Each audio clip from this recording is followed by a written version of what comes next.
तो भगवान जी के लिए 100 रुपये का प्लेट खरीद लीजिए। यहाँ बिक रहा होगा, नहीं तो गायत्री परिवार वालों से या ठठेरा के दुकान से खरीद लीजिए। आजकल तांबे का प्लेट 100 रुपये के आ रहे हैं, छोटे छोटे हवन करने के लिए। गैस चूल्हा पर रख दीजिए, उसको हीट कर दीजिए। अब 4-10 गोली बनाए। अगर आपके घर में देसी गाय का घी है, भैंस का घी है, बस 2 ही चीज, भैंस या गाय का घी मिला लीजिए। नहीं है दुकान का ही घी है, थोड़ा मिला। खाने में भी हवन करने में भी क्या है, हीट कर दीजिए प्लेट को या आग निकाल लीजिए और हमारे साथ अब आप लोग हवन करिए। घर के चौका को, अन्नपूर्णा देवी को पहले भोग लगाइए भगवान को। सब लोग बोलिए हमारे साथ, भाई बहन। ओम भूर्भुवः स्वः तत्सवितुर्वरेण्यं भर्गो देवस्य धीमहि धियो यो नः प्रचोदयात् स्वाहा। इदं गायत्र्यै नमः। दूसरा गोली ओम भूर्भुवः स्वः तत्सवितुर्वरेण्यं। 5 बार मंत्र बोलिए, 5 गोली का आहुति कर दीजिए। 5 गोली थाली में बच गया, छोड़ दीजिए। अब 1 चम्मच जल हाथ में लीजिए या चम्मच में चूल्हे के चारों तरफ गायत्री मंत्र बोलते हुए घुमाइए, गिरा दीजिए। भोजन के बाद भगवान को पानी पिला दीजिए, मुंह धुला दीजिए। उसके बाद हाथ जोड़िए और सब लोग हमारे साथ बोलिए, हे गायत्री माता, यह भोजन आपका प्रसाद बन जाए।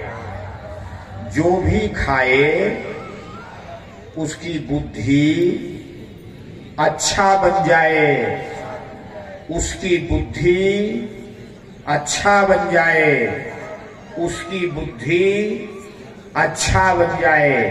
3 बार बोलना है इस बात को और हृदय से बोलिए, हे माता, ये आपका प्रसाद, जो भी खाए उसकी बुद्धि अच्छा बन जाए। और जब अच्छी बुद्धि हो जाएगी तो जहां सुमति तहां संपत्ति, काम सब फिर, लड़ाई झगड़ा फिर। बोलो, कोई कुछ नहीं कहना पड़ेगा। गायत्री माता एक काम है कि आपको ही बनाना है, कोई दूसरा नहीं है। तो अभी हम लोग एक एमएससी की छात्रा जो है डॉक्टर साहब से प्रश्न किया था, प्रणव पंड्या जी से, कि कहा जाता है कि महिलाएं महीने में 4 दिन अशुद्ध रहती है, उसको मंदिर में नहीं जाना चाहिए, उसको पूजा नहीं करना चाहिए। इसलिए मन और भावना शुद्ध रखो। लेकिन एक काम करो, चौके में जाने से पहले अपने शरीर को पानी से पोंछ लो, बिल्कुल साफ कर लो और साफ कपड़ा पहन लो और रोज मंदिर में जाओ, रोज पूजा करो। कोई उसमें अशुद्धता नहीं है। मैंने ये उपाय आपको बता दिया डॉक्टर साहब के द्वारा। मेरे भाई बंधु, इसलिए शरीर साफ होना चाहिए।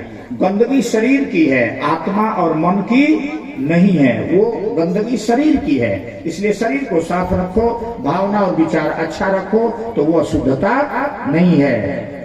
अब आगे बढ़ते हैं कि आप भोजन रोज बनाइए और इसी तरह सबको खिलाइए। महीने में 1 बार, हफ्ता में 1 बार गाय का घी का दीपक 1 या 5 थाली में जलाइए। दूसरा मैं बता रहा हूं, दीप में और गाय का घी ही होना चाहिए, माने घी होना चाहिए, देसी घी। अब गाय का घी तो मिल ही नहीं रहा है तो कहां से लाएंगे। मरने के कगार पर परिवार सहित पहुंच गई थी, मेरे पास फोन किया और यही मैंने उपाय बताया। अब आप सुनिए, 5 दीपक जला के थाली में रख लीजिए। शाम को परिवार के सभी लोगों को बैठा लीजिए, बैठ जाए तो, न बैठे अगर कोई तो कोई बात नहीं, आप अकेले बैठो और 1 चम्मच जल, 1 गिलास में जल रख लो या बर्तन में, कटोरी में चम्मच रख लो और थाली में दीपक सामने रहेंगे। अब 1 चम्मच जल उठाएंगे। अब हवन करना है। भगवान का प्रज्ञावतार कहाँ हुआ है? गाय के घी। प्रज्ञावतार भगवान के सामने हवन करना है। जो अखंड दीपक शांति कुंज में जल रहा है उसी का ये प्रतीक है। गाय के घी में इसीलिए कहा गया है क्योंकि अखंड दीपक गाय के घी में ही जल रहा है। तो देवस्य धीमहि धियो यो नः प्रचोदयात् स्वाहा।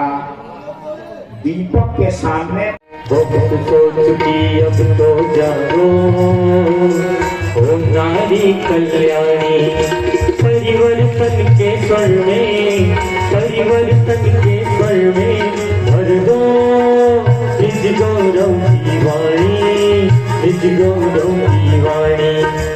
वक्त सोच की अब तो जागो, ओ नारी कल्याणी। वक्त सोच की अब तो जागो, ओ नारी कल्याणी। परिवर्तन के स्वर में, परिवर्तन के स्वर में भर दो निज गौरव की वाणी, निज गौरव की वाणी। बहुत सोच की अब तो जागो, ओ नारी कल्याणी।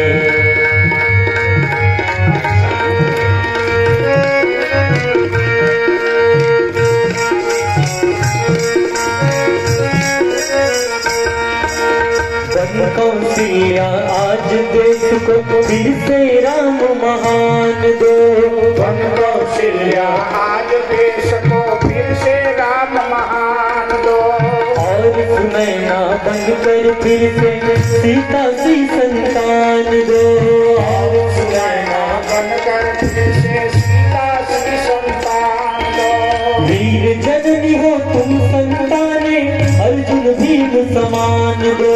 वीर जननी हो तुम संताने, अर्जुन भीम समान दो। भारत माता मांग रही है वापस उसकी शान दो। भारत माता मांग रही है वापस उसकी शान दो, वापस उसकी शान दो। केवल तुम ही बन सकती हो नूतन युग निर्माणी। केवल तुम ही बन सकती हो नूतन युग निर्माणी। परिवर्तन के स्वर में, परिवर्तन के स्वर में भर दो निज गौरव की वाणी, निज गौरव की वाणी। बहुत सोच की अब तो जागो, ओ नारी कल्याणी। बहुत सोच की अब तो जागो, ओ नारी कल्याणी, ओ नारी कल्याणी, ओ नारी कल्याणी। बोले भारत माता की। आइए अब अंतिम बात बताते हुए परिवार निर्माण में आगे बढ़ रहे हैं मेरे भाई बंधुओं कि